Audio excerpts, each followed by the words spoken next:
A História da Literatura Ocidental, por Otto Maria Carpo.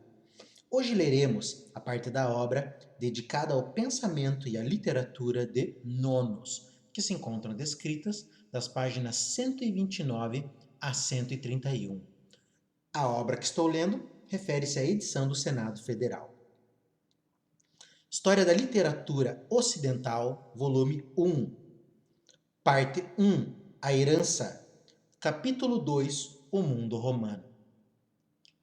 Os últimos pagãos responsabilizaram o cristianismo pela queda da civilização, e é preciso admitir que os padres da igreja fizeram tudo para confirmar a acusação. Ou antes, escreveram como se fosse assim. Um Agostinho, que chamou as virtudes dos pagãos vícios brilhantes. Um Jerônimo, que explicou o prazer na leitura de Cícero pela inspiração do demônio. Mas a vontade e os efeitos não coincidiram. Para convencer e converter o mundo da civilização antiga, não bastava a sabedoria da infância dos cristãos primitivos.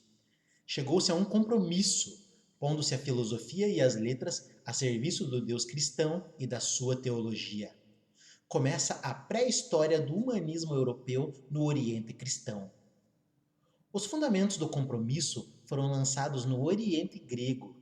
Já no começo do século II, o erudito Clemente de Alexandria introduziu na teologia conceitos do platonismo e do estoicismo. O Paidagogos é um manual de conduta estoica para cristãos, e os Stromata, uma coleção de ensaios platonizantes sobre assuntos teológicos. Um discípulo de Clemente, Orígenes, é contemporâneo de Plotino, do fundador do neoplatonismo místico. Orígenes pretende basear o dogma em teoremas gregos, para fugir ao realismo religioso dos orientais e compreender as verdades do credo como alegorias de um sentido místico, oculto e inefável. Orígenes caiu na heresia, mas são, indiretamente, discípulos seus os três maiores padres da Igreja Oriental: Basílio, bispo de Cesareia, fundador da Ordem dos Monges Basilianos, e que, na famosa Epístola 19, sobre a escolha do lugar para um eremitério, se revela poeticamente sensível à paisagem.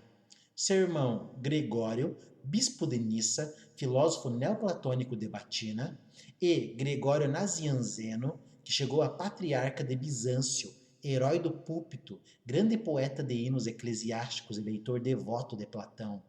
Estes homens participaram da luta pelo dogma trinitário contra os arianos. Era a época pitoresca em que, nas ruas de Bizâncio, os barbeiros e sapateiros disputavam sobre igualdade substancial ou semelhança essencial do pai e do filho, escondendo desígnios de oposição política atrás dos teologemas complicados, enquanto os representantes autênticos do cristianismo primitivo se retiravam para os eremitérios no deserto da Egípcia. Entre esses extremos da profanação e da fuga, o cristianismo salvou-se pelo compromisso com a civilização pagã. Não era fácil encontrar o meio termo.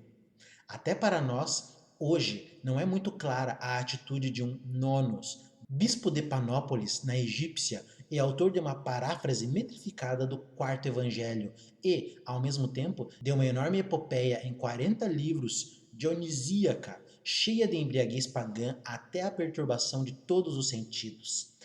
É nesta obra que a métrica grega, baseada na quantidade das sílabas, começa a decompor-se, invadida pelo verso acentuado. Começa um novo mundo.